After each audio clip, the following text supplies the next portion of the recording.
albums, minimum sold out. Mind, body, and soul. Got a heart full of gold. They can never hold me down. I keep my name on the low. How? This is the eNASCAR College iRacing Series. Big dreams for a big profit. The cars may be virtual, but the racing and scholarships are real. Big dreams for a big profit. We got big problems, so they been mad that we been got it. I turn a big dream to a big profit. I turn a big dream to a big profit. We got big bags, they got big problems, so they been mad that we been got it. I turn a big dream to a big profit. I turn a big dream to a big profit.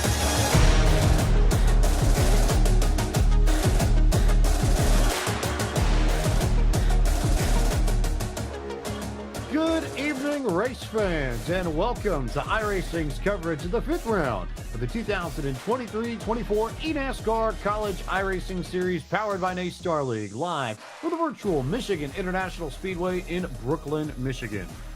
James Pike alongside Terry Radford, ready to bring you action in the trucks of the NASCAR Craftsman Truck Series as the College Series returns to action for 2024 and at one of the biggest tracks in all of NASCAR, Terry.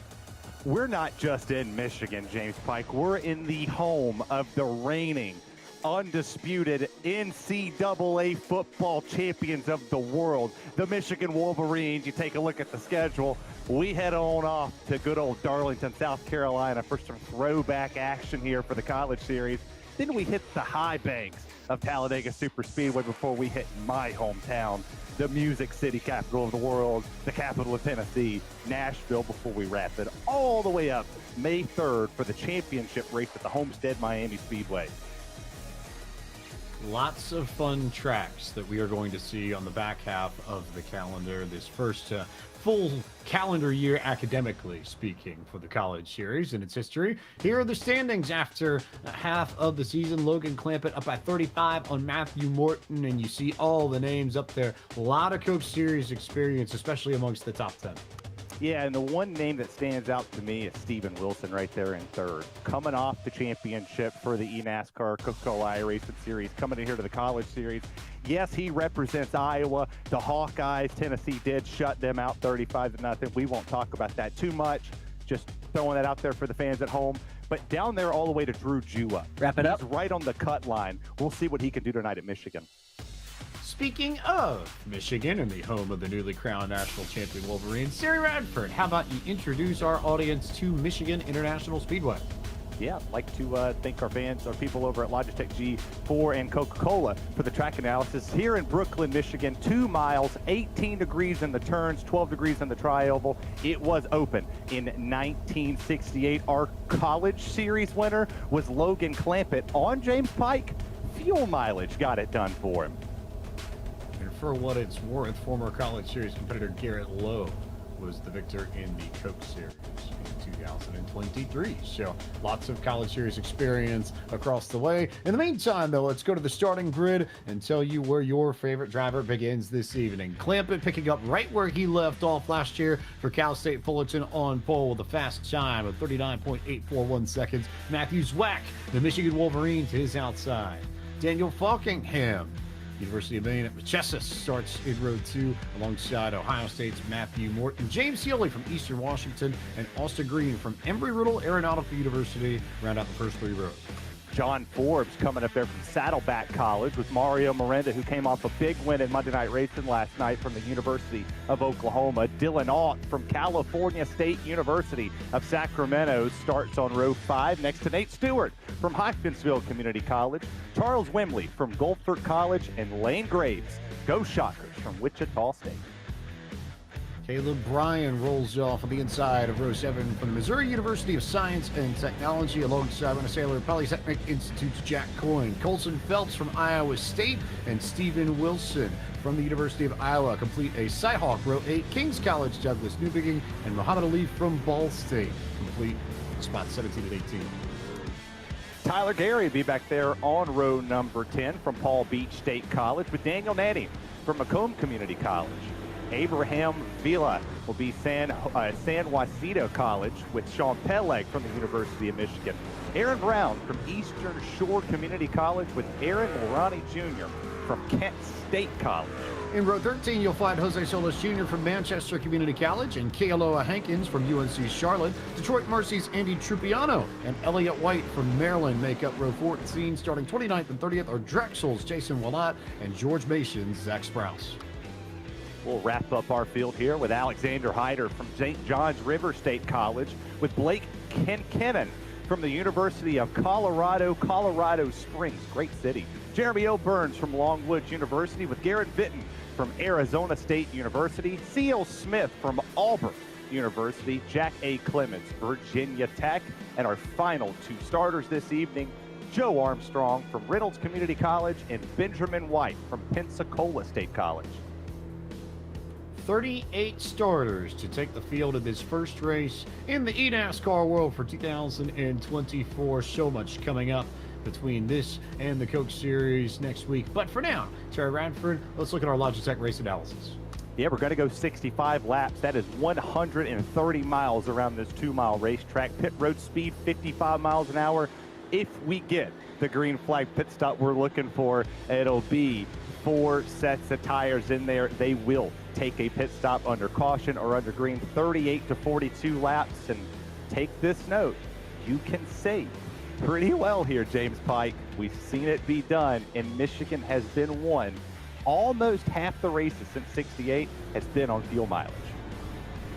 If we don't get a lot of yellows, fuel mileage absolutely, I think, is going to be in play. We saw it a year ago, or almost a year ago, when the College Series visited Michigan, and we could see it again. You could save. However, if you run hard and you go on the short end of that 38-lap window, not to say that it would be tricky, but you certainly would not want to see a green-white checker, I think. And that, to me, stands out as something we'll have to keep in mind. A quick look at the weather before we go racing. It is the default day for iRacing in the sim, May 15, 2023. So we're winding the clock back a little bit, right around 4:45 p.m. local time.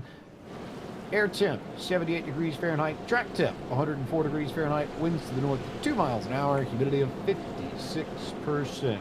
So those typical, somewhat hot, humid conditions that you normally see in iRacing if you open a default session, going to be what these drivers have to tackle as they work their way through the high banks of Michigan. Glad that you're with us here on iRacing as we get set to start the second half of the 2023-24 season for the eNASCAR College iRacing Series powered by NASCAR League. Pace car makes the hard left-hand turn. Logan Clampett, the defending race winner, will lead us to the green flag and look to go back-to-back here in the Irish Hills as they fall underneath the flag stand, and we are underway. Yeah, you saw right there, Logan Clampett was able to get a good jump on that field where the outside lane was kind of caught napping. Matthew Swack wasn't necessarily ready. You take a look back here. That is not a happy driver. All the way back there with Steven Wilson, you saw the Iowa logo. He tried to take it 3 wide early to get aggressive James Pike to get to the front. Look at Daniel Falkingham a little bit further up. Meanwhile, 2 and 3 wide further back in this field as everybody starts to figure out where the draft train is going to come. With the hole in the air that these trucks tend to punch, you will see a lot of 2x2, 3x3 racing. Everybody will try and tuck up underneath the truck in front of them just to cut down on the amount of drag that these trucks have to face. And as it stands, still 2x2. Falkingham, the leader of the field, he was able to clear Clampett last time by as they make their way through 1 and 2. Yeah, one of the other big things that we're going to have to talk about here as we take a look at Elliott White, just a little further back, 3 wide in the middle here, is when you go into the corner, you might have 2 differing strategies. You might have the person who's trying to save the tire to get the mechanical grip throughout the entirety of the run, and you might have somebody that's charging hard. I mean, our Terp back here, a little further back, Mr. Trupiano, not necessarily wanting to drive as hard, and he's back here just kind of rolling around. He's catching the draft where he can, and he'll take the run. Unlike Steven Wilson, he's taking any hole he can fit in, kind of Ricky Bobby style. Steven Wilson, who I imagine will have new colors a little bit later in the year, going to be racing for the newly formed M80 team in the eNASCAR Coca-Cola iRacing Series coming up, whose first race, preseason exhibition next Tuesday night here on the iRacing channel. You'll definitely want to be tuned into that. As of now, though, he's found his way to the inside and is starting to pick up ground, starting to pick up spots. He's already in the top 10 as they go 2 and 3 wide, a little bit further back of him. And there's a good shot there. You see just how crazy it can be in the middle of this pack as you have drivers who may be trying to save fuel and drivers who might be trying to control this race from the front. Well, you talked about it, 2, 3, maybe even 4 wide down the road. They're going 3 wide in the corner. We've seen drivers back there a little further in the back. They were side drafted. Punching the hole in the air is massive in these trucks, but also taking the air off of somebody else's spoiler is huge to carry the run into the corner. Take a look here. Wilson dives below the 87 of Austin Green, gets that run. They go 4 wide for a second. There he goes on Matthew Morton. He's charging through this field like my wife on the interstate. A lot of drivers really trying to get the best they can. We go on board here with Daniel Nanny, Go Ball Michigan State. native, going back home. Yep, Cardinals of Ball State represented there. The Ball State esports program, which I know our director, producer, Drew Adamson, is not going to be afraid to give them a good bit of airtime as an alum. But they're doing a lot of really cool stuff at Ball State to really trying to push the envelope on just how you can present esports and produce esports broadcasts in 2023.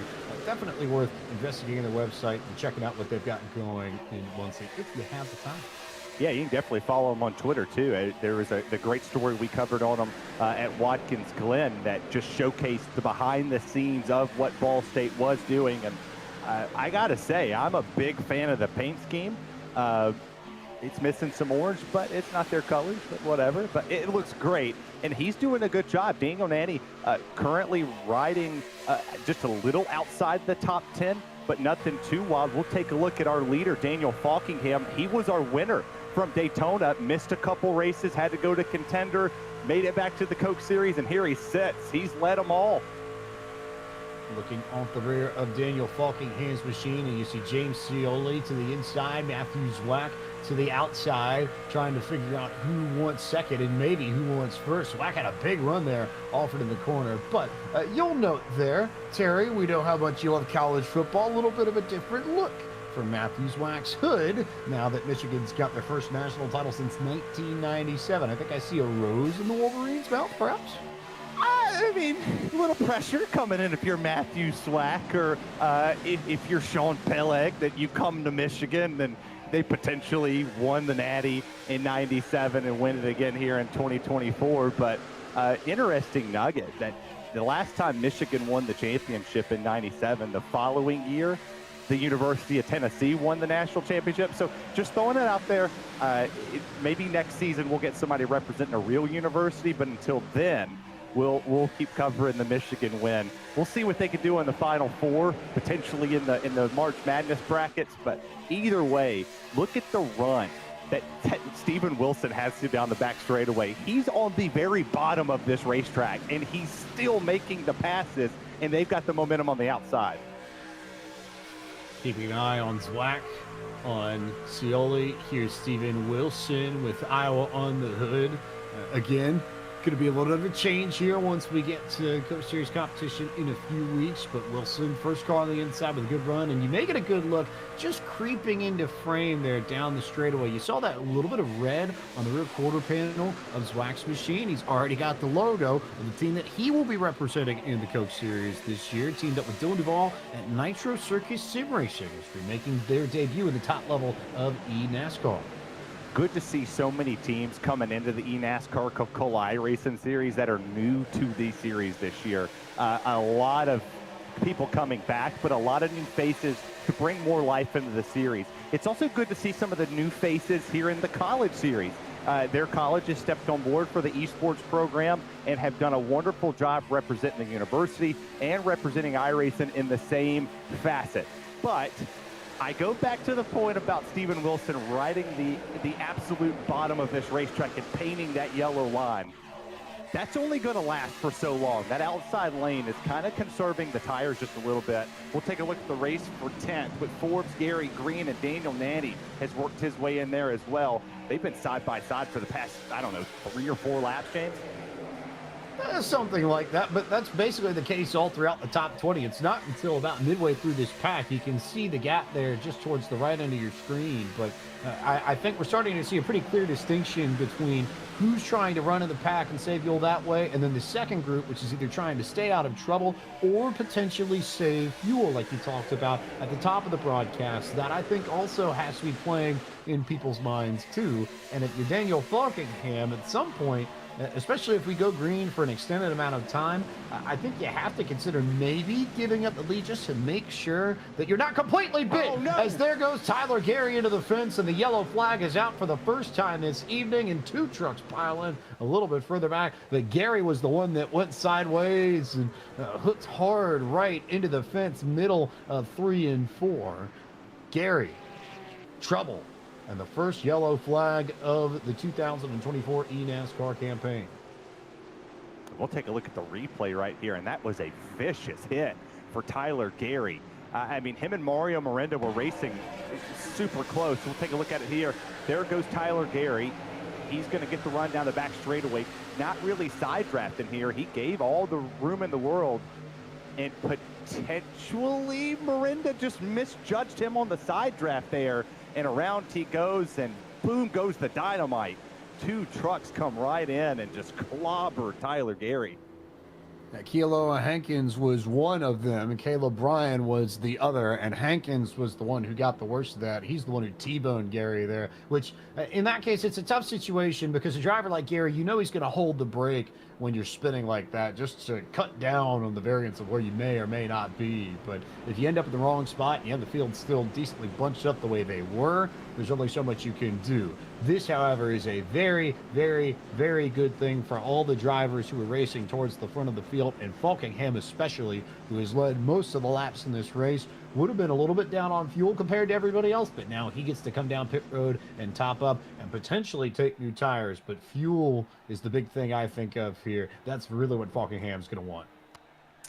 Yeah, I think a little too early for the pit stop, but I like it. We'll take a look at the onboard from Nate Stewart here. We'll see, did the 99 come down or did the 26 move up here? Necessarily not who's at fault, but what caused it. Really put it on one or the other. It's just two drivers going for the same real estate on the racetrack, and necessarily it was the matter of probably a paper clip goes between the two of them, and around goes Tyler Gary, and that's race over for his first race here in the 2024 campaign, as Logan Clampett, I believe, has an end of the longest line penalty here. I was about to say, I noticed him slow up on the exit of turn 2 and drop to the apron. So did he speed on pit lane? Was he not listening to the race analysis, James Pike? Either that or he had to get no. Okay, he's starting to come back up to where he was gridded, so maybe he just needed a moment to grab a drink of water or something. A Coca-Cola Zero Sugar. That's probably what he's grabbing. If that's your type, I'm more of a traditional, just regular old Coca-Cola kind of guy. But, you know. Well, you didn't know Coca-Cola Zero Sugar has all of the taste, but none of the calories or the sugars. So technically, you need to try it first. I would say grab one. Well, once it begs the question, Terry, is this Coke the best Coke ever? Might have to take a taste and see. I think it is, but I tell you what's the best thing ever with the Coke series upon us. If you scan that QR code, you can get all the latest updates from the world of eNASCAR. Find out from Justin Malillo who's racing where, what teams are new into the season. 2024 campaign's 1 week away. Yeah. Lots of stuff. And if you want more information on the college series in particular, another QR code for you is the lights are off on the pace truck. We are going green next time by. Let's remind everybody what these drivers are racing for. We didn't get the chance to hit it at the top of the broadcast. So, your top 10 in the standings tonight in this race will walk away with whatever dollar value in scholarship money that is next to the finishing position. $60,000 going out in total by the end of the season, and just under $4,000 per race. So top 10 is where you want to be if you want any form of scholarship money. Right now, it is John Forbes who has the 10th spot in the field as we come back to green flag racing this time by, and it will be Coke Series driver Daniel Falkingham representing the University of Maine at the Chesses that will bring us back to green flag racing. He, one of the very few drivers that maintained everything from last year in the Coke Series. He'll be back alongside Bobby Zelensky at Joe Gibbs Racing in 2024. Pace car peels off, waiting for the green flag, waiting for Falkingham to take off. He goes. Wilson, not quite the jump that he would like as we go back to green flag racing at Michigan. And a big gap there for Scioli to try and take advantage of. But Clampett's going to dump to the inside, and he will make the charge into turn one and try and draw even with Matthew Zwack. If you go back to the initial start of this race, James, our outside pole sitter Matthew Zwack had the same issue that we just saw right there with Steven Wilson. You couldn't get the launch for some reason on the outside lane. I'm not sure if it's a grip issue. Maybe it's a track temp issue where the track temp's so high you can't get the back end to spin as much as you want. But that's wild. If we get a late race caution, put that in the memory bank. If you start on the outside of the front row, you might not get the best restart, which puts you at a disadvantage for that third place driver to take advantage of. Just given the way it's restarting as they try and go 3 wide and will go 3 wide for the race lead. There's Steven Wilson and Logan Clampett inside and outside. Wilson the inside car, Clampett the outside car. You see the onboards on your screen as they both clear Falkingham. Oh, that was close. Yeah, it was tight. It was tight as they continue to battle for the race lead. Terry, if you are a driver in this field and we think we're getting a late race caution, are you potentially gaming where you restart? And maybe are you intentionally dropping back to third, knowing that second has struggled so much to get back going when we go back green? Yeah, absolutely. I mean, if I see the caution before the caution flag waves, I'm brake checking somebody. I'm playing the games they used to play in the Cup Series, coming off the pit lane. I'm slowing down if it's about an inch. I'll give them the fender. Who cares? I'm starting third. I have the opportunity to win it. But you see these two men we have on the screen right now, Wilson and Clampett. The last time we saw them at Watkins Glen, they put on the absolute most stellar race we've seen in the College Series in some time, because they put it all on the line, going through the bus stop making contact, going through the S's making contact, and here they are again. Clampett, Wilson, 1-2, looking for it all. The other thing I noticed looking at this, save for maybe James Scioli, but look at the top 5. Everybody now is single file amongst the leaders, and it's Scioli racing, I believe, Dylan Alt. Just to get a good look at Daniel Falkingham's on board. He's the third driver in line here. But look at the top 4, all single file, and this field is more strung out than it was some 10, 15 laps ago under that initial green flag run. Well, patience have kind of stepped into this field just a little bit. The first caution is done. Like, you're not on pins and needles thinking what's going to happen next. When's the caution going to come? We've already seen one. So now we've got the feel for the track. We know it's slick. We know the drivers are going to be aggressive. We're nose to tail through the entirety of the top 5, top 6. The first car we got all the way down there at the bottom is James Scioli trying to make the run happen. He does in the corner, but he loses it down the straightaway.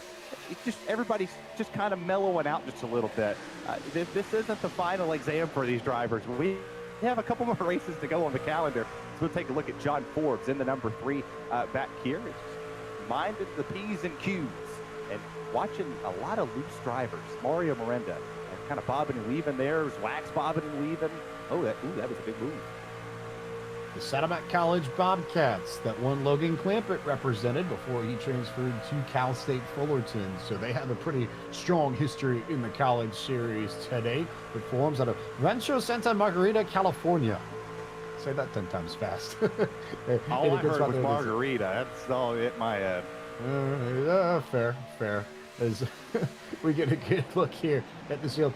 The other thing I noticed about this top 10, and now, okay, all right, I was about to make a point, and then Daniel Falkingham broke it up because he decided to duck underneath Logan Clampett. But I was about to say that when they were all lined up single file and Scioli was the only one down there, reminded me a little bit of drivers just really struggling to make anything happen down low, as they almost had an incident a little bit further back. Sean Paleg immediately keying up on the radio. But something to note, if you get that freight train of 4 or 5 trucks to the outside and you're the only one down on the inside, you may be stuck 2 or 3 trucks back to the leader. Yeah, it's getting tight in the middle of the field, and you might not be able to do anything. I thought for a second that the hopes and dreams of Matthew Swack was about to go up in a blaze of glory as Daniel Falkingham just absolutely slammed the door on him for that position. I didn't think there was a truck that could fit in between those two, but Daniel Falkingham made it fit, and kind of reminds me of the old UPS thing. If it fits, it ships. But here's the battle that you were mentioning with Sean Peleg. They've been door to door for 3, 4, maybe even 5 laps. Peleg almost gets loose and loops it around with Daniel Nanny back there. Morton's in this mix.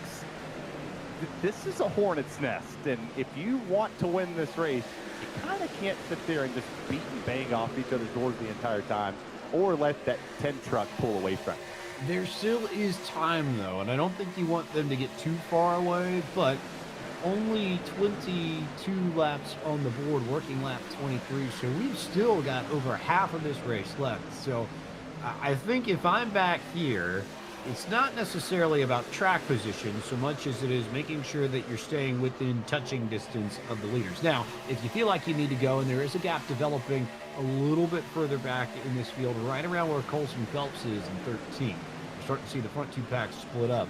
So if you feel like you're going to lose touch with the lead pack, then maybe you start pushing a little bit. But I wouldn't necessarily feel the pressure to be up there all the while. But that's just how I would race it. And these drivers are in this race because they are better drivers than I am. And I'm better talking about the racing than I am trying to watch these guys go through this field or being a part of it. I think that makes two of us. But I'm a little differing strategy at a kind of a plate track, and this is what you would consider this in the Craftsman Truck Series, and as well here in the trucks on iRacing. You don't necessarily have to be overly aggressive, but if you just looked at what we saw on the top box here for the race for the lead, Clampett drove down to the inside, past Stephen Wilson all by his lonesome, took the draft, made it work. And instantaneously, Stephen Wilson did not want to be riding in dirty air. It heats up the right front tire. Then it also does not help you turn as well. You're getting all that air packed in on the front of your nose. The truck isn't going to handle like you want it to off through the center off the exit of the corner, and you can't necessarily mash the throttle as hard either. He instantly went right back around him, took the race lead again, and they switched it around like they were on dirt cars. As we take a look at Garrett Vinton back here from Arizona State University.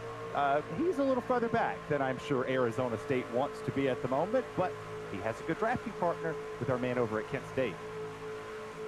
You can see Sparky just a little bit underneath the graphic there. One of the best mascots in this field by a good margin, too. And you can see Force up there via the foam finger in Vinton's setup. The Medina, Ohio native who's going cross-country to school and chasing a driver going to school in his home state, Kent State. The Golden Flashes represented in tonight's field via Aaron Mulrooney Jr. That's directly who's ahead of him. And that would be a little bit further back in this field. You see him going to the third lane. We haven't necessarily seen a lot of drivers take that. As you take a look at Mario Miranda, he's coming off with some momentum. I talked about he won the MX5 race last night for Monday Night Racing over there, and very, very talented driver is Mario Miranda, doing some real-world stuff this year. Having just a little bit more experience in the real world has helped him a ton here on the iRacing platform. And look at him here. He's sawing at that thing. He's the only one at the moment that's touching that yellow line as he gets passed by Ohio State's Matthew Morton. And here comes the 3 of John Forbes from Saddleback College. He's going to have to find a different line that's lapping some drivers here. Jason Wallot, the lap machine up in the high lane there as the leaders come through. Yeah, Miranda's got a little bit of his own Legends car program going, but I like the win last night in the sense that you think about the MX-5s at the Daytona Road Course where he won. And the way they run in the draft is not all that dissimilar to what you see from the trucks here at Michigan. So in terms of getting yourself in the right mindset and preparing yourself for how you need to race this evening, what Miranda was able to do last night, I think, not bad preparation. Just the quality of drivers in the field goes a little bit up because these are the best of the best in the eNASCAR College iRacing. Well, I tell you what showed off the best of the best was right there was Matthew Swack caught the seam and Nate Stewart almost went with him. James Zioli almost went with him. We almost saw a massive wad up here from about fourth on back as the tires are starting to get some heat in them. We saw that caution early. They came down pit lane. They put the tires on. Them things are gone. They all the rubber's gone. Most of these drivers have probably been wide open in this stint, thinking that there's going to be another caution. And you know what? Barney the flagman read my mind. Caution number 2 waves. Sparky not having as much luck this time. Garrett Vitten goes around in turn number 2 and brings out the second yellow flag of the evening. So Vitten will get it righted back to pit road. Don't particularly see too much damage to the left-hand side, but we'll find out more on the other side of this break. You're watching coverage of the eNASCAR College iRacing Series from Michigan International Speedway. We'll be back with more in just a few moments.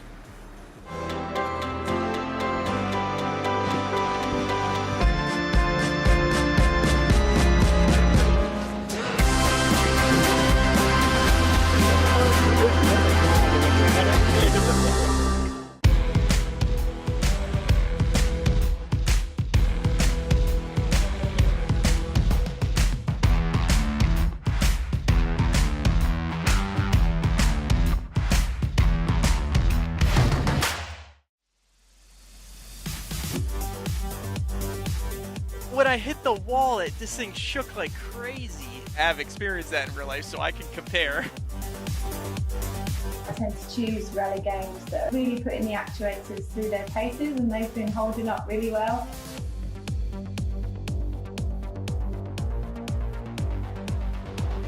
That's exactly how it is in real life. That's the coolest part.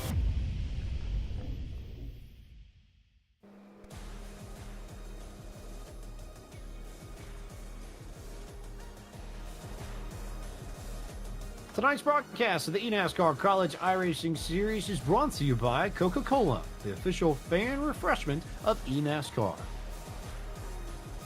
By Logitech G. Through design, engineering, and a love of driving games, Logitech G takes racing simulation to another level. Logitech G, the official wheel and pedals of the eNASCAR Coca-Cola iRacing Series. By D-Box. Make body and racing simulator become one. Improve your virtual race time with D-Box motion technology, providing ultra-precise movements and vibration cues while racing online. D-Box. Feel it all.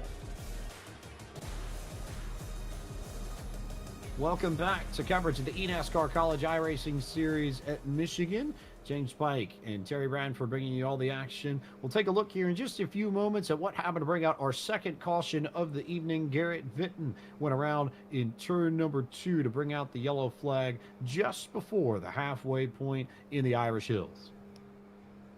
Yeah, here's the replay coming up here, and well, there he is, all by his lonesome. You see the Kit State driver, and yeah, just kind of lost it. Nowhere for the 14 to go, and around Garrett goes down the back straightaway. Not a ton of damage. That's actually impressive. I know the Olympics are coming up. If they had one for a full wheel slide and a nice landing, that was it. That's a pretty simple case, and I think those who have experience in Class C racing on the sim, whether or not it's open or fixed, if you've been here to Michigan, you know that one a million times over. You get on the gas too quickly, you put too much gas down on corner exit, tires can't handle it, you spin yourself out. Unfortunately for Vitten, Aaron Mulrooney just didn't really have much of anywhere to go, and though Vitten started it himself, Mulrooney finished that off, and it was Vitten spinning down to the inside of the racetrack to bring out yellow number 2. If you want more updates from the world of eNASCAR, scan the QR code with your mobile device on the lower right-hand portion of your screen to learn more about the eNASCAR College iRacing Series, the eNASCAR Coca-Cola iRacing Series. We'll have the eNASCAR Qualifying and Contender Series also in the mix a little bit later this year, courtesy of iRacing, the official simulation partner of NASCAR. Yeah, we'll take a look here when we get this restart, when the pace truck does come down in about a lap and a half. Does the outside lane, does it have an issue? Because we've seen Matthew Swack, we've seen Steven Wilson, and now we're going to see Daniel Falkingham up there to that outside lane.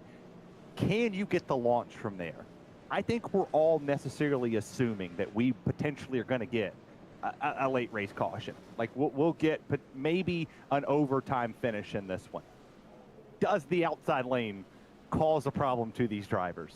Because, I mean, if we go 3 for 3, that's not going to be a good sight for anybody that gets trapped out there later on in this event. And or if you're Falkingham, to what degree do you have to anticipate and almost jump the restart to make sure that you're even with Steven Wilson when you come back across the stripe? That, I think, is the other thing you're going to have to do, because I think we've seen enough to be able to say that if you're going to have a decent restart from second, you're going to have to time it well, and you're going to have to go almost before you think you need to. But you also have to make sure that you don't beat the leader to the start-finish line. So you're stuck in this really tricky position where you know you have to go sooner than you think you'll need to, but you also can't go so much sooner that you just completely blow past the leader, and then you get called for beating him to start-finish, and then you have to serve a penalty. So all things you have to consider as we get a good look at Jeremy O. Burns, the Longwood Lancers representative in this field from Clark County, Virginia, representing another school of the Commonwealth, and plenty of work to do to gain positions, but we've seen crazier things happen here, Terry Radford, so I would not count out Burns just yet. I'm counting out a sports team. I see the Dallas Cowboy blanket sitting there. I'm sure our producer will love this. Go Pack, go. Hate that they lost in the divisional round, but hey, further than we expected them to get. But, you know, yeah, it sounds about right. Dallas, Virginia. My wife from Virginia, she's a Cowboys fan. It all checks. He has to stay in line with the sporting code, too. Like you talked about potentially trying to time the start perfectly. Like, there's a fine line in the sporting code for iRacing that he's going to have to follow, because if he pulls up or lags back, he's outside. He's towing the line at that moment. We're going to find out right here as the pace car is down and in. Steven Wilson, Daniel Falkingham, take us there.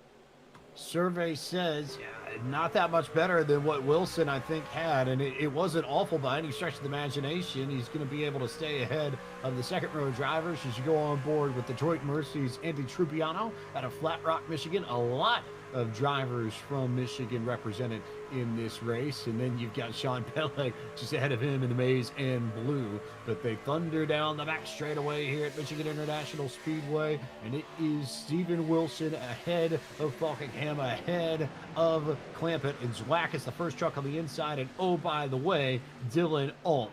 So top 5, either drivers who are or have former Coke Series experience, and the first one outside of that bunch can be called a Nate Stewart, the Kentucky native, currently in 6th. Always give a call to my Yes2 Motorsports teammate any chance that I can get. We had a split truck, Kentucky and Tennessee, both sides of it, so good for him running up there in the 6th place position. He's just gotten ahead of this pack that he's been kind of stuck in most of this race with Alt, Newbigging, Morton, all of them. You take a look at Zach Sprouse back here. Zach Sprouse is joining us out of a great college of George Mason University, and has the Larry's Lemonade Brewing Company up there out of Stafford, Virginia. A ton of Virginia natives in this field.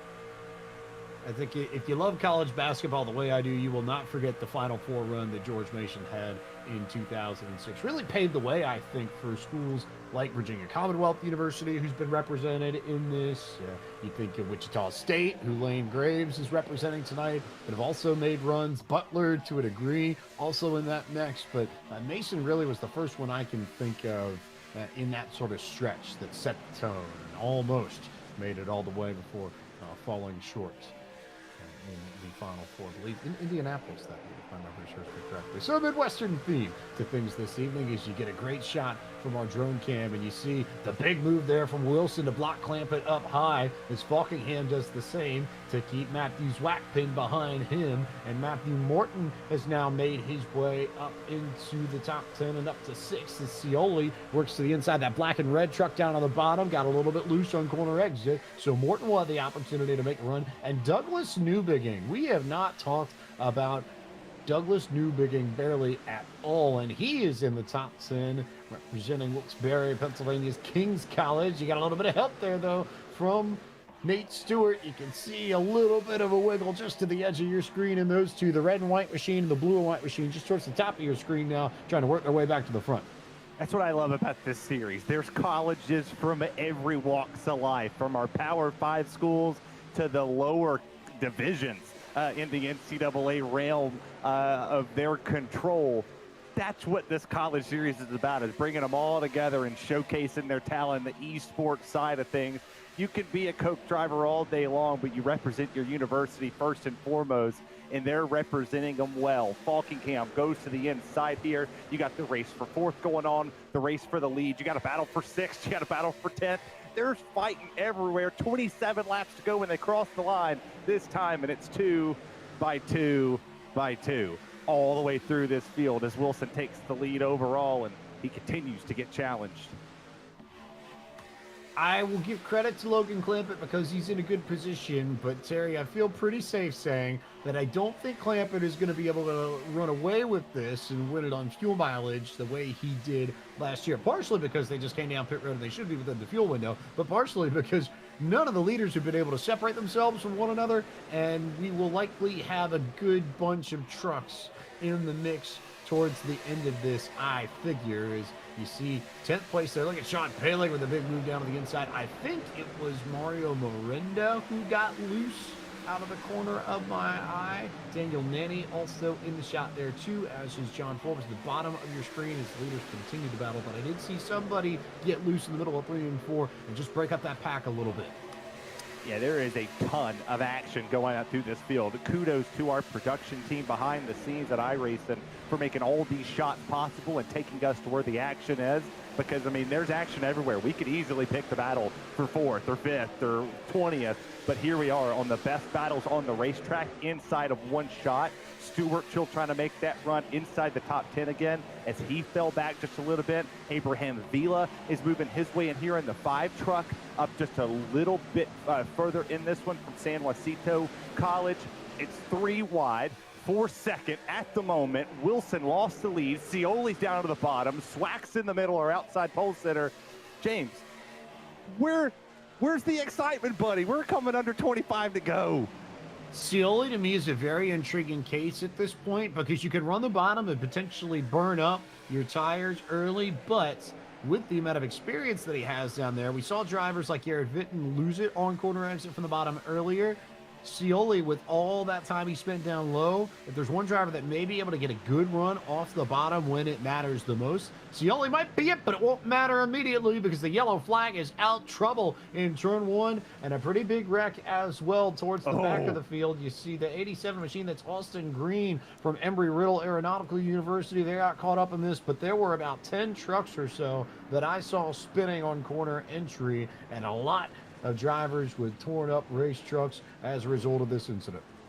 It looks like C.L. Smith from Auburn University was in this one as well. Potential. I saw the 27 of Elliott White from Maryland was around as well.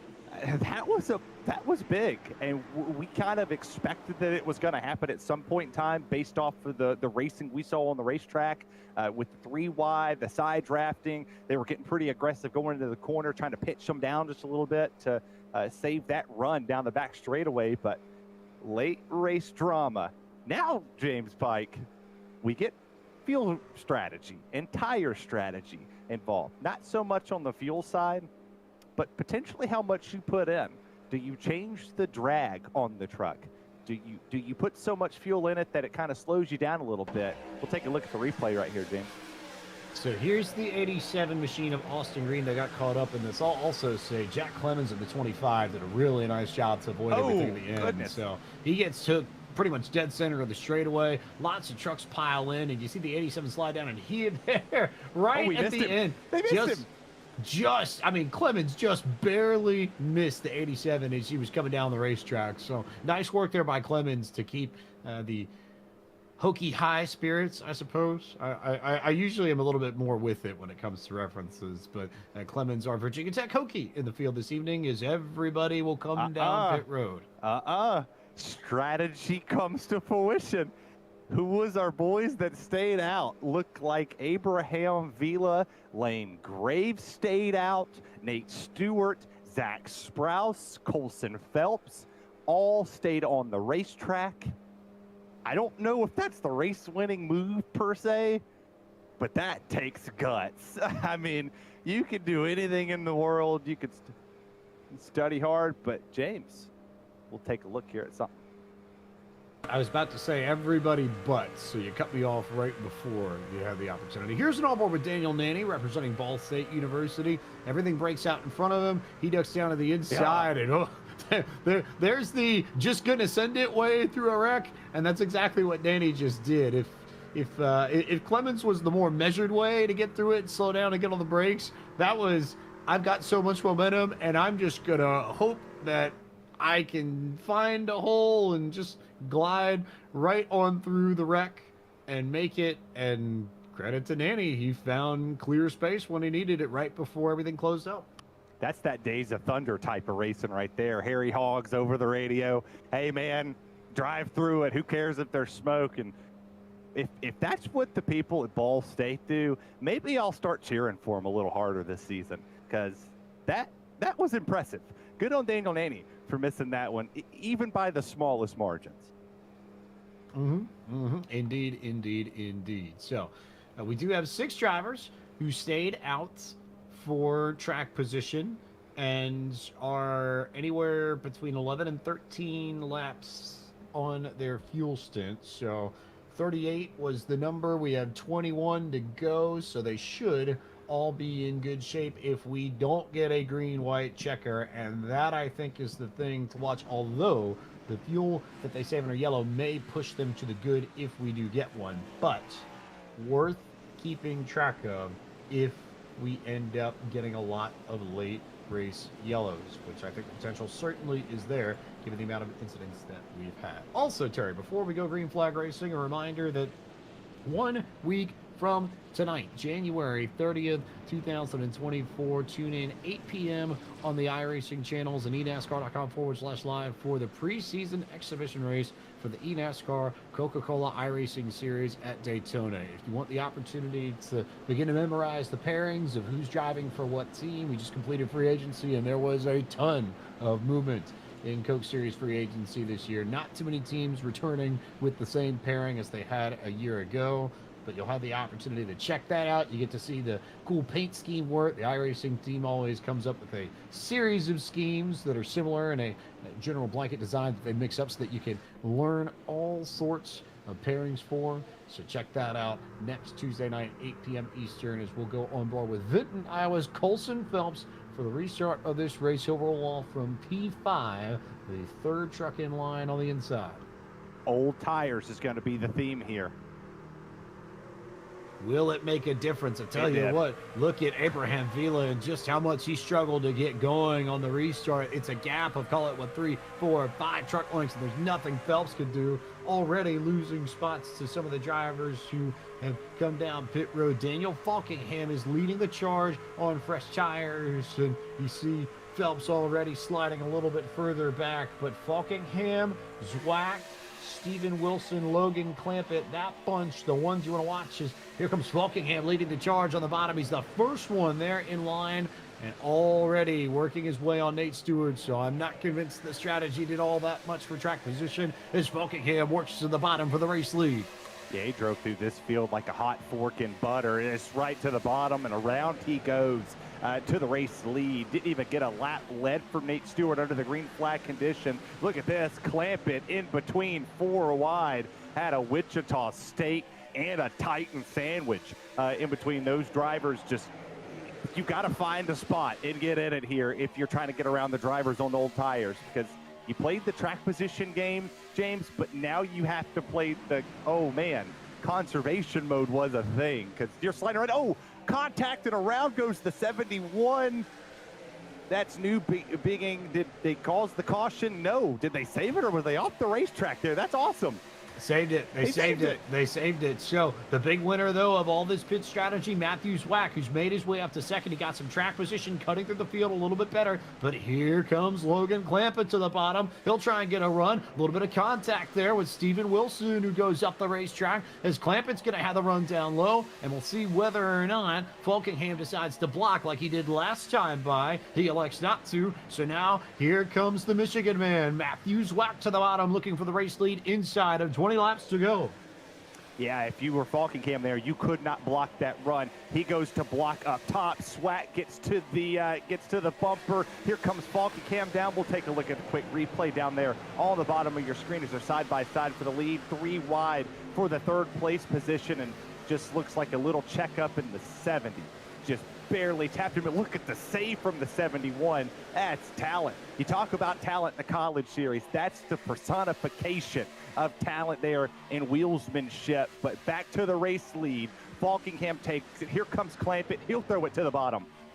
Clamp was there. Dylan Alt blocked the run that Matthew Zwack had. He was to the inside of Zwack off of turn 2. Zwack had nowhere to go. Same sort of thing that we're seeing here with Clamp. Zwack keeps that truck rolling on the high line, so Falkenham will get the bump and get the shove right after the start-finish line, and he'll pace that outside bunch. You've also got Steven Wilson up high too, and then Clampett leading Alt on the bottom. These 5 have been able to jump out in front of the rest of the field by about 0.8 of a second, but Jose Solis Jr. and Matthew Morton are starting to lead the charge of the second pack to get back up to the leaders. What really made the pack separate was the tire strategy. These 5 drivers got through them as that all goes out the window. Caution flag waves, and that right there is the 52 who goes around. But here's the question. Do the drivers who came down pit lane the last caution, do they pit? And does that give the baton over to the drivers that stayed out because they were banking on this caution Pike? Did that extra set of tires make a difference in this race that could potentially win it? We'll restart with about 12 or so laps to go. I think when you're thinking about this is we'll take a look at what happened to send Jack Coyne around and spinning. I almost think, you know, if you're looking at tire sets and you know you've got one available, if you take it now, you'll certainly have the opportunity to jump up through the field, but do you take it now or do you wait because you think it might be a little bit too early? Is good move there from How did they Miranda miss him? Yeah, really nice work from Miranda to go up top and not stuff himself in the fence and avoid the incident there. But I think you certainly could come down pit road. I think, you know, you come down, you pit, you get the track position. It's a net gain for Nate Stewart and a lot of the drivers that did come down pit road if you decide to get service now.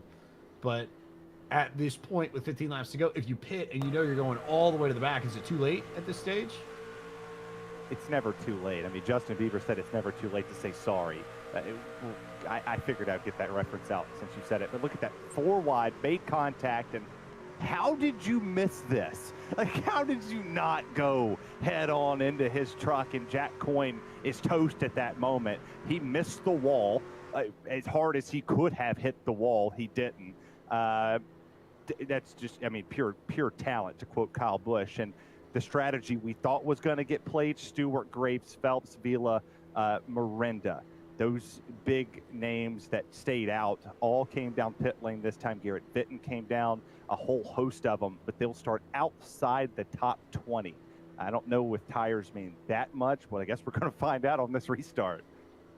I think if you're any of the drivers that just came down pit road, you want a series of short stints with yellow flags in there. You want it to string out just enough to where you can gain track position quickly, and then you want to yellow to pause. And then you want to gain a few more spots. You want to yellow to pause. And I think just with the way this is shaping up, Terry Radford, I almost don't want to jinx it or say anything, but highly likely scenario I think we're looking at if that comes to bear.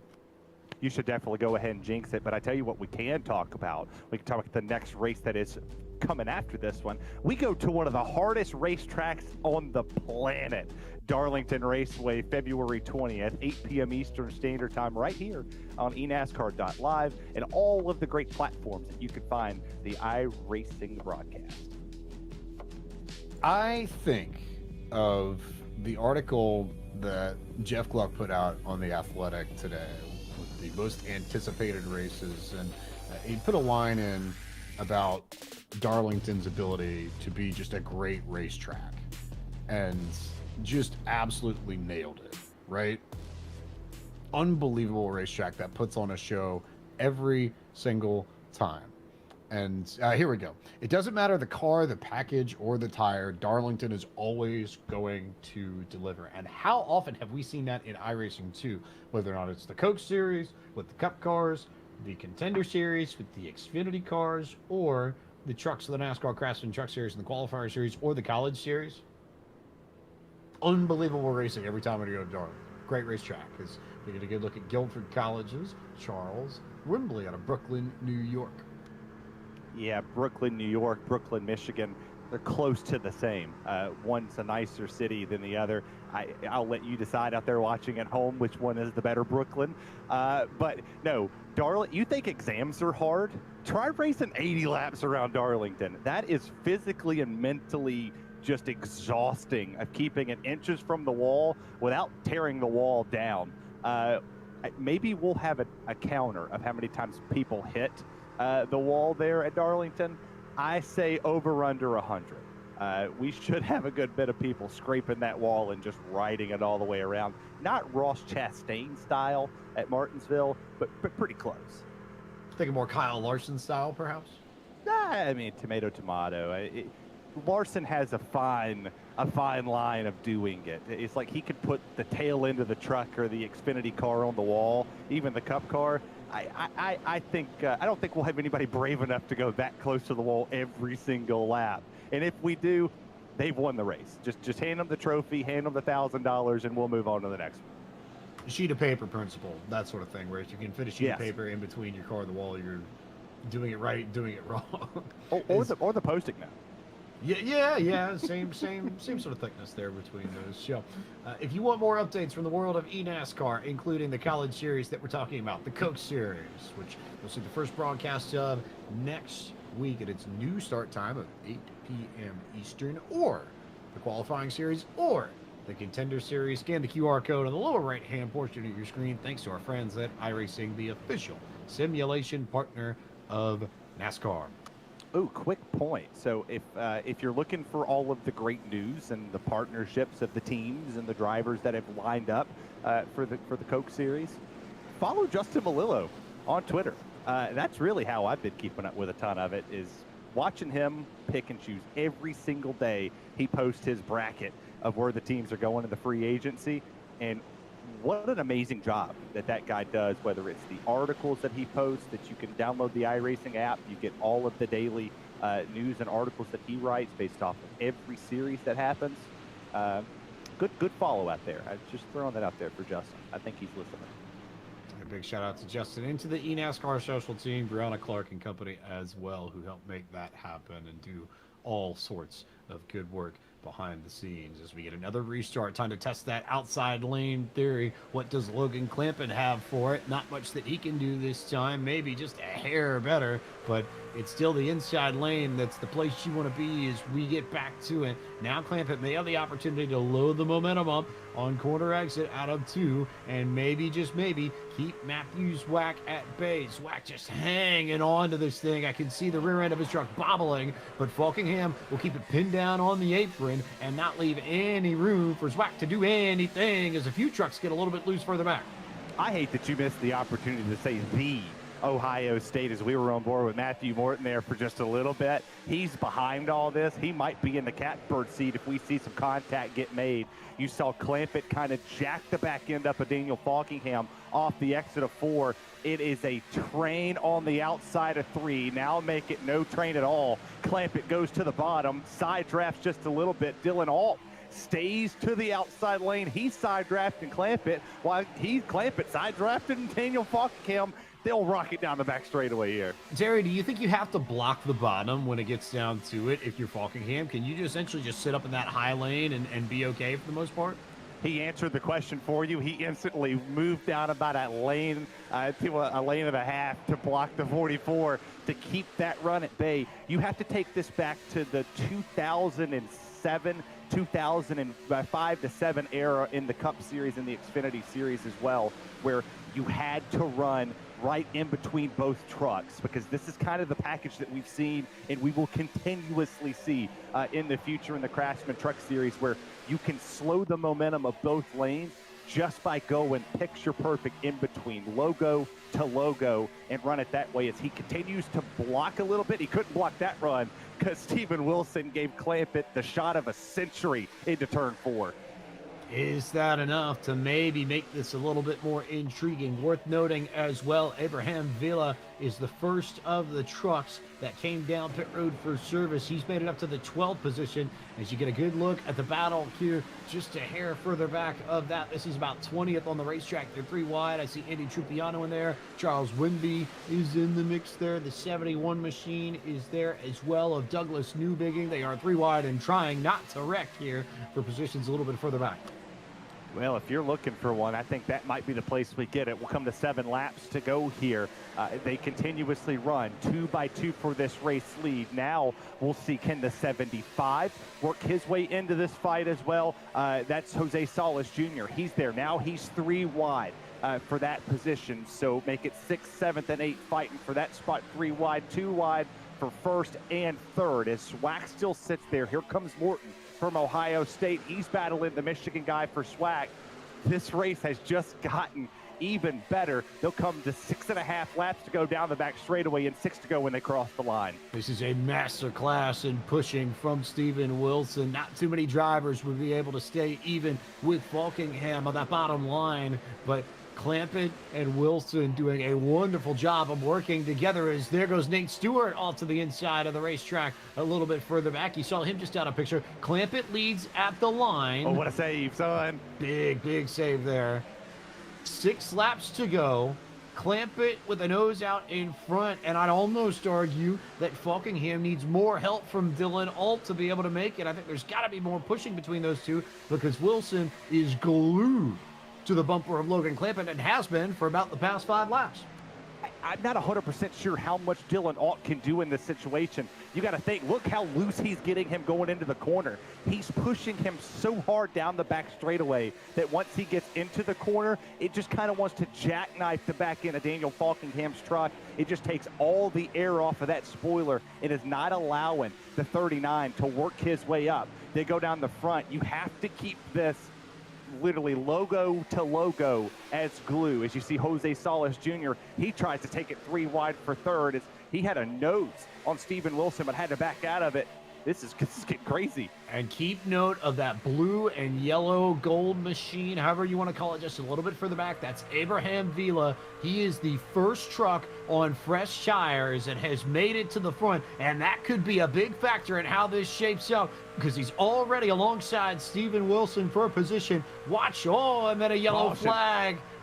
How big could this be for Villa in particular? This is almost exactly how you would want it set up. Picture perfect. Not picture perfect for Jack Coyne. That was not what he wanted to see on his racetrack, but the finish of this race is going to get dictated by who gets the jump and who's able to stay together. We saw that Wilson and Clampett worked in unison.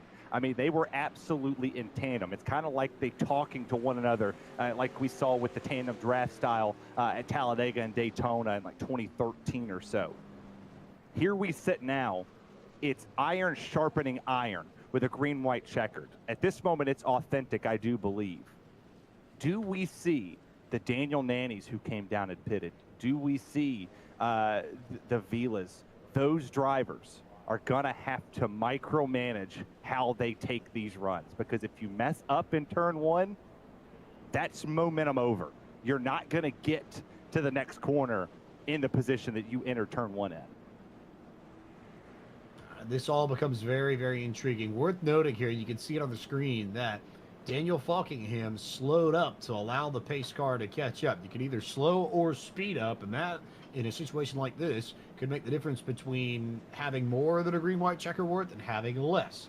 As it stands, 3 laps to go. So I think regardless of what happens now, we are going to go into green-white checker territory. Yeah, this is where we get into the rules of it. There is no safety precaution here, so if we do take the white flag, the checkered flag will precede us here. So if we get a caution before we take the white flag, we will do it again. Do they have the fuel? This will be fun. Going to be really entertaining to see how this plays out. Here's the replay to show you what happens. And we'll give you a graphic, Raptor, when we come back. This is Zach Sprouse that we're watching, and Looks like they may have come together off of turn 4. See Nate Stewart trying to grab a Totally. little bit more spots. And Sprouse just got loose. There's nothing more and nothing really that Jack Clemens could have done in that situation. Sprouse was just trying to go for everything he could and just lost it a little bit. Here's all on board with Garrett Vinton to see how this works out. And they just slide up the racetrack. And if not for Coyne, Vinton may well have been swept up in this too. So I think Sparky is not complaining about the fact that he is still in one piece. I think somebody was listening to Jerry Lee Lewis. There was a whole lot of shaking going on there in the corner. Didn't look too fun, to say the least, but there they sit. And we still have a couple trucks still intact back there in the little back portion of this field. And leader still sits with Daniel Falkenham and Logan Clamp at your top two. We'll see if the outside lane progresses us here. Potentially that outside lane has not been the best. Can Wilson keep Clampett at bay? There's the graphic. 3 attempts to finish under the green flag. If the white flag is taken, the race will finish under green. The checkered flag will precede us here, and whoever takes us to the line first is the winner. But 3 attempts, and we're on attempt number 1. James, over under. Do we see more than 1? I mean, I think a fair over-under is probably about 1.5, right? Yeah, I mean, how do we get a half a caution? That'd be the question of the century. How do we get but you have to set it at half so that you have a clear winner, whether or not it's over or under, right? All right, fine. We'll set it. When have you ever seen a spread at a flat number? It's always been a 0.5. You never know. Look, I mean, if you were picking the winner of the national championship between Washington and Michigan, you had a clear-cut winner that you knew everybody was taking Michigan plus like 30. 0.5. At least I know Evan Pasoko was taking Michigan by 100. Michigan by a million, right? He had a dub on them that they were going to win that one, and I'm not sure, but I'm pretty sure I heard him from Georgia. He was pretty loud. It was all the way up here. Like I read a lot of tweets from that night. I could hear him screaming. I could hear his voice in my mind as I read stuff out. But at least he didn't sound like a girl. But restart here. Logan Clampett is in the one place you don't want to be. They're wrecking before we even go green flag racing, and it will stand as they all go crazy behind. Somebody tried to jump the start. Nothing, and yellow flag comes out there. Okay. What? You can't jump it from 20th. Somebody tried. Somebody tried. I mean, that's the classic case of you gotta make it to the line to try to win the race, and right there, like, you're trying to win it from 10 rows back. You can only win it from maybe the first 5 rows potentially in a green-white checkered attempt. But it's over at time attempt number 2. If you had the over, you're the winner. So Joe Armstrong is the truck that went around. We'll see whether or not he got help from somebody. I can't tell. It's tough. The replay will tell us more as we figure out where this all starts. But Armstrong in the 22 is the truck that's going to spin. Yeah. So the red and white truck, that's 5 trucks back from the front of the outside line, and you can see that Aaron Mulrooney is tucked up right underneath him, pushing, and I would say that's probably on Mulrooney, because Mulrooney just kept going, and Armstrong was trying to check up, knowing he was going to end up running into the back of somebody, and then just got spun around, and Mulrooney just never let up, and then they all wrecked behind him. Yeah, that was strange to me. I'm not going to necessarily go crazy with it, but it just looks like he couldn't stop. Like he was there. And that was just strange. Maybe he didn't, there was an issue with the driver that was in front of him that went around there and like kind of left or, came back, and, that's tough. Because, I mean, you raced this whole race. You're in overtime attempt number 1, and you had a chance to win it, and it goes up in smoke. It's the right idea. It just doesn't work when you end up spitting out somebody. That's the problem. Because you are going to have to be that aggressive on the outside if you want a shot to stay up there. And I think that applies especially for Dylan Alt, who will be scored in second when we go back restarting here. So Alt's going to be the truck on the outside. You have to be ultra aggressive on your jump. But if you're so aggressive a little bit further back that the driver ahead of you spins out as to not run into someone else, it almost defeats the purpose, and you're going to get another yellow. So I can see it both ways, but just not that much. Well, there's something that we're missing in all of this. That caution helped one driver in particular, and it's the driver that's sitting in third, because at the time of the caution, or the time of the restart, Logan Clampett was on the outside front row beside Daniel Falkingham. We have talked about this in great lengths, that the outside lane on the restart has not been the preferred lane. He gets to start third now, because at the time of the caution, about 20 or 30 feet past the start-finish line, Dylan Alt had cleared him on the bottom. So now it puts Alt in the 40 at a disadvantage to the 44 of Logan Clampett.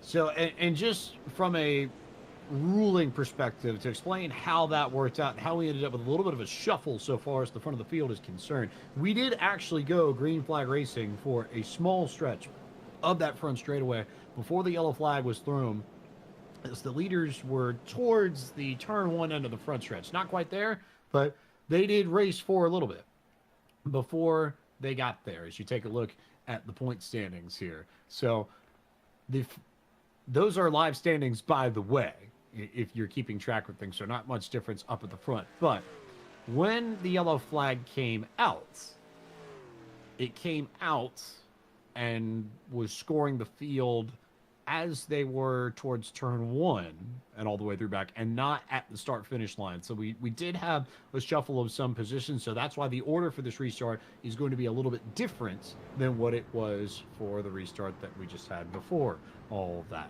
over in turn four. Well, we're going to see here, does it make a difference in the outcome of the race? Does it affect Dylan Ott on this restart? Can Steven Wilson get to the back bumper of the 40 and give him the shot that he's necessarily going to need? Dylan Alt has all the experience in the world to try to time this restart. And if you're Daniel Falkingham, you have went in the same spot of the, like, right past the restart zone every single start. Have they learned anything over the cautions that we have had to know when he's going to jump? Because if they do, that gives the outside lane the opportunity to make that run and propel themselves to be door-to-door into turn one. Can Dylan Alt time this well enough to stay near Daniel Falkingham as they go back to green flag racing? Oh, The he answer did. is, yeah, Oh, that's the best restart we've seen from the outside all night long by a pretty good margin. So Alt's going to have a shot at this. I think this may come down to what kind of run Steven Wilson gets, what kind of help that he gives. His trucks wreck a little bit further back, but they go to the outside and stay out of the racing line, so we'll stay green flag racing. Alt is going to stay there, and oh my goodness, did Logan Clampett almost turn Falkingham off his nose. Well, Matthew Swack gave Logan Clampett the push of a lifetime into the corner and right off the exit. They go door-to-door into 3 and 4. They'll see the white flag this time. 3 wide, a little further back. Oh, contact. Oh, big trouble. Wilson's around. And there goes the 5 Avila, our fresh tires. He's going, and oh, the field said, oh, damage control. They all go around about 7th on back. Everybody wrecking a little bit further back there. Vila was a little bit loose and just was trying to stay in the gas, knowing that he had to keep with the leaders if he wanted a shot to make it. But trouble all the way back once they started wrecking out of turn 4. That was pretty much right in the racing line and took out somewhere in the neighborhood of about 10 to 15 trucks. To quote the great Mr. Rogers, it's a beautiful day in the neighborhood. For a lot of those drivers that just wrecked, it is not a beautiful day. They did all of this work, all this preparation, and Steven Wilson is off the track, and that shook up our point standings, I'm sure, massively, because he was sitting second when we showed that graphic not too long ago. He had a ways that he could have lost to third. This might have been the opportunity he did. I can't wait to look at the replay. Hey, look at that. They read my mind. Here's the replay. It got hairy right here. Second, third, fourth, fifth, sixth on back. And there it is. The 30 kind of jammed it in there a little bit, and around all of them go.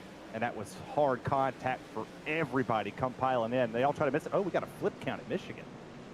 Yeah, I couldn't tell who flipped there, but Vela just got loose, tried to hang on to it, ends up wrecking. The big winner out of all of that, honestly, Lane Graves, the Wichita State Shocker, was running somewhere back at about 15th, 20th, he will restart in the 9th position with the shot at some scholarship money and be on that preferred inside line. So Graves did a really nice job, just sort of saw it all happening, stayed down low. They wrecked behind him. He was about the last one that made it through before that wreck really took over all the racetrack. But Graves in a really nice spot. And for what it's worth, now that Vela is out of the picture, Graves is now the highest running driver on fresh tires.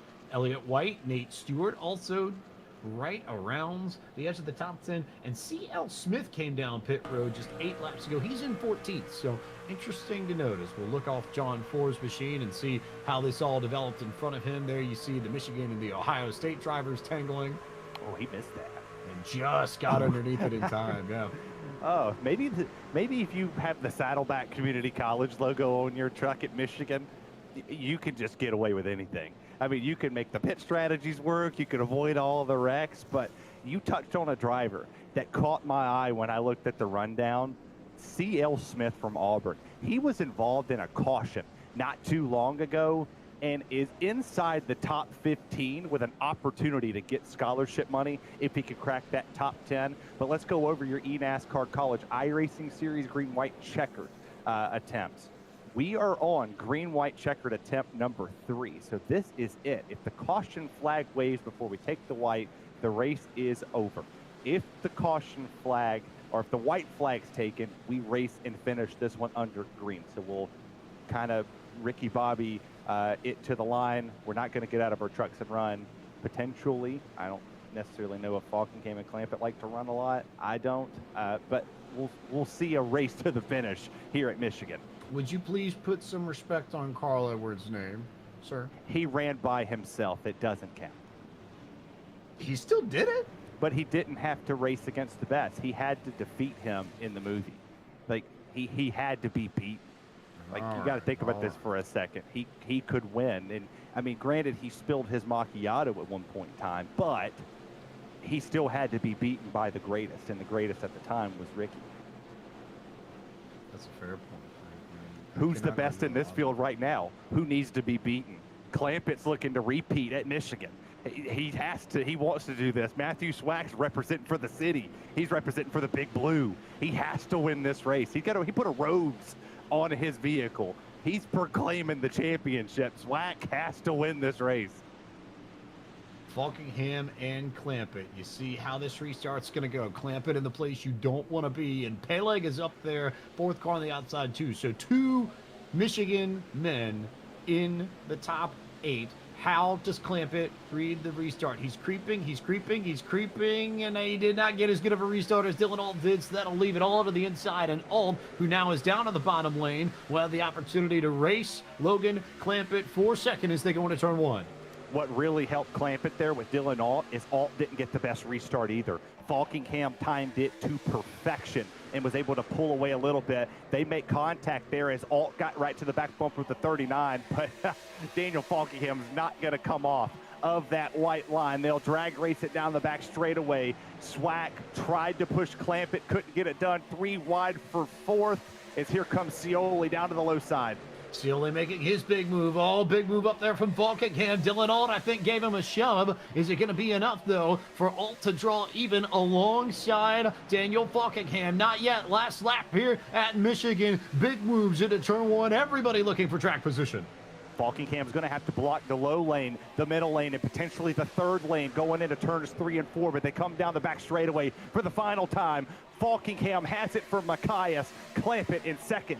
Alt, Swack, Ciolis Jr. for 5th, and now here comes Peleg for 2 Michigan drivers in the top 5. Falkingham going to have to block all the way here in front of Dylan Alt now as one driver. I think that's Jose Solis making the charge. He gets into Swack. They bounce off of each other. Here comes Dylan Alt to the inside. Clampett's going to have the run up top. They're going to go 3 wide to the line, but it won't be enough to stop Daniel Falkingham, who looks straight at the camera and tells us it is 2-4-2 with Falkingham in the eNASCAR College iRacing Series as the University of Maine at Machesis native dominates at Michigan to win the first eNASCAR race of 2024. Got that dog in him, James Pike. He looked cocky at the camera. He knows he wanted at Daytona. He was disappointed, James Pike, that he had to go racing contender, miss these college races, but this is how much pride is on the line for your university. He's representing the great state of Maine, son, and he 2 for 2'd it. Now he needs to try 4 for 4 to match our Wendy's people. See a good little bit of love there from Sean Peleg and from Matthew Zwack, both drivers that run with Falkingham in competition, often on the service. As this winning moment is brought to you by Coca-Cola, the official fan refreshment of eNASCAR, and Daniel Falkingham does it again. He hasn't run every race in the College Series this year, but when he has, he's gone to victory lane, and he is a budding talent in the eNASCAR world. He's been on the rise for a few years, and I just have a feeling that as he comes into his 20s and into his prime, he's only going to get better and better and better and better. The Jonesport, Maine native, a quick one on the service as we take a look at this last restart and the jump that ultimately got Falkingham the win. Yeah, that restart was huge, and that's what changed the dynamic of this race. We talked about the outside lane, but he timed it perfectly. And I'm talking about absolutely to the millisecond of when he needed to go. We had the cautions. He had the time to learn it. And once he took the race lead, yeah, he had some challenges to the outside. He had Dylan Ault to the inside to drag the race, but that shove from the 44 of Logan Clampett really sealed this win for Daniel Falkingham. Maybe he's the plate racing master at this moment, because that's 2 for 2 at draft tracks. Two for 2 indeed, and you see how these last few laps played out. James Scioli had his moment and made his play there, entering the last lap, and just didn't have any help.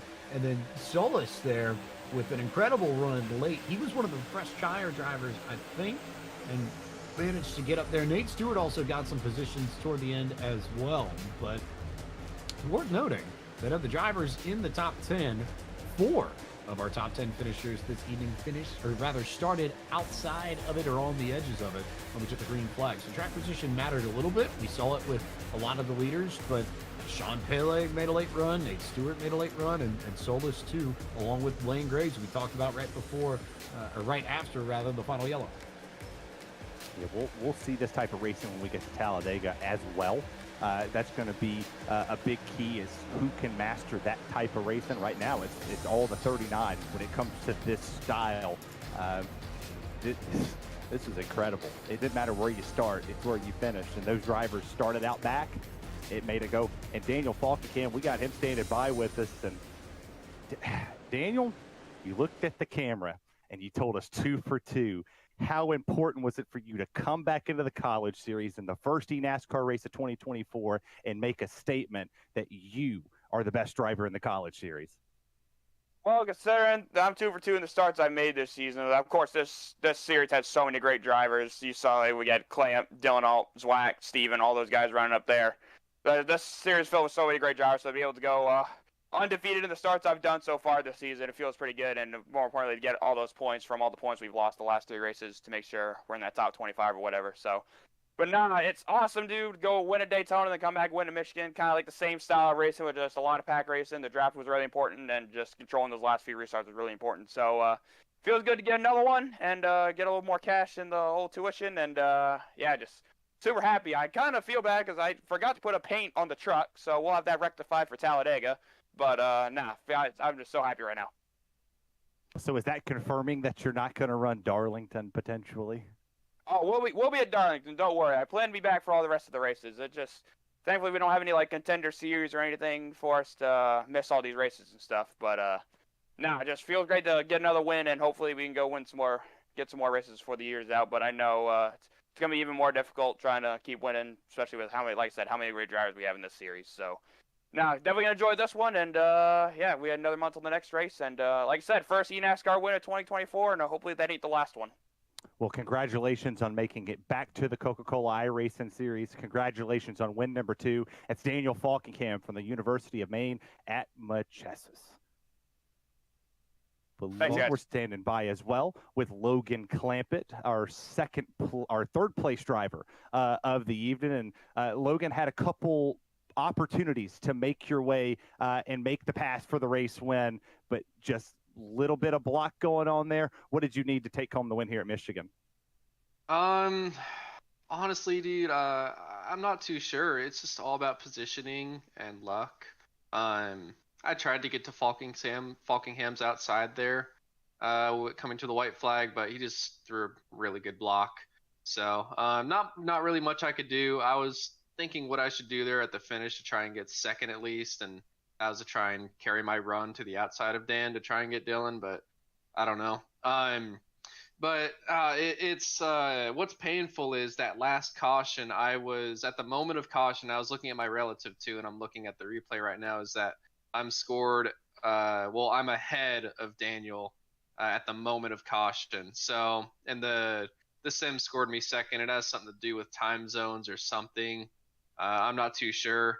So I wish the caution came out like a half second later, because I think it would have scored me first and I could have restarted first and been in Daniel's position. Even then, restarting first, it's a tough decision to be in, and you have to make quick decisions. And I had moments to where I could have kept the lead. I think there was one moment, 5 to go or 7 to go or something. I got clear of Daniel, but I was rolling on the inside. So I just stuck to the bottom, and then immediately after that corner, it died out, and I got trained on the outside. So there were moments where I could have, made a better decision, but you got to make those decisions super, super fast. So it's just, these trucks in Michigan, not a big fan. Obviously, the pack racing, I'm sure, is entertaining, but I'm not a fan personally, just because we're all stacked up and there's not a whole lot you can do. But it was fun for the most part, and for the most of the race, the top 5 between us, former Coke drivers and Coke drivers, we were pretty clean and we brawled, and I was having some fun. Well, you're studying computer science. Congratulations on third from California State University of Fullerton, Logan Clampett. And we stand by with Dylan Alt here as well. You come home second place here. Dylan, you had some opportunities as well to go up and make this run for the win. You had him coming off of 4. What could you have done coming to the start-finish line potentially to get the win here this afternoon? Yeah, this race, my strong suit was not really that good on the bottom. Like every single time I tried to go to the bottom with a full tank of gas, I would always get loose. I think I had too high of a steering ratio. But yeah, Daniel and Matthew Zwack, they were really well on the bottom, is also with Steven Wilson. But on the final restart, what I could have done differently, I think just get a better restart. I think I hesitated a little bit when I was behind Daniel, but yeah. Well, we saw the outside lane a lot during this race when we saw the caution flag, that we couldn't necessarily get the run. What caused it? Was you getting a lot of wheel spin out there on the outside, or was it just a lack of grip? On that restart, I timed it really well. I went full throttle, and I was about to give Daniel a bump, and I just saw that he didn't go, so I lifted, and then he went, and so it was just a little bit of a late reaction. Well, congratulations on your second place finish. That's Dylan Alt from California State University of Sacramento, James Pike. Alt rounds out the podium this evening. This is a look at your full race results. It was Falkingham, Alt, and Clampett that we just talked to. Peleg, Zwack complete the top 5, and Scioli, Stewart, Jose Solis Jr., John Forbes, Lane Graves. A lot of Chevrolet presence there in the top 10. Yeah, you got Elliott White back there in 11th, Matthew Morton, Benjamin White, Austin Green with a good run, Abraham Vila, who got fresh tires, got caught up a little late in some incidents, Joe Armstrong rebounded, Muhammad Ali had a good run as well for Ball State, Logan Smith, Alexander Hyder, and Jeremy Burns, who we talked about earlier in the race, he finished up to top 20. Mulrooney ended up in that restart incident late. He's 21st on the board this evening. Garrett Vitton, 22nd. Colson Phelps for Iowa State was 23rd. Jason Wallat, 24th. Blake Kinkinnon and Daniel Nanny, 25th and 26th. Charles Wimbley, Douglas Dubiging, Jack Clemens, Caleb Bryan, your top 30. and Mario Miranda 31st. Steven Wilson, Andy Trippiano, Aaron Brown, Zach Sprouse, Jack Coyne involved in a couple incidents. The 00 of Hankins back there in 37th, and Tyler Gary, your first driver to bring out a call like forces. The live points here. Remember when I told you Steven Wilson had a lot that he could lose in that wreck? He went all the way from second, 26 points off away Logan Clampett. He's fifth, 54 points off, heading into our next race at Darlington. But looking for the first series-long eNASCAR College iRacing Series Championship, which will see its next chapter written at the Lady in Black Darlington Raceway, February 20th, 8 p.m. Eastern, Terry. Yeah, can't wait to go to Darlington. The Lady in Black always delivers. We'll see 2 wide racing. You won't see 3 wide unless they're wrecking, but the wall will be the biggest story. Who can stay off of it, and who's going to get that Darlington stripe? And more importantly, out of the next 4 weeks, 3 of them have eNASCAR action between the Coke Series and the College Series. So if you missed us, don't worry. You're going to have a lot of eNASCAR coming your way. You've got the Coke Series preseason exhibition next Tuesday, then a week off, then the Coke Series opener from Daytona, then we're back with action at Darlington in the College Series. For our production team at iRacing and for my colleague in the booth, Terry Radford, I'm James Pike. Thank you so much for watching iRacing's coverage of the eNASCAR College iRacing Series powered by Nate Starley from Michigan International Speedway. Congratulations to Daniel Falkingham, and we will be back on February 20th, 8 p.m. Eastern for the next race in our season from Darlington.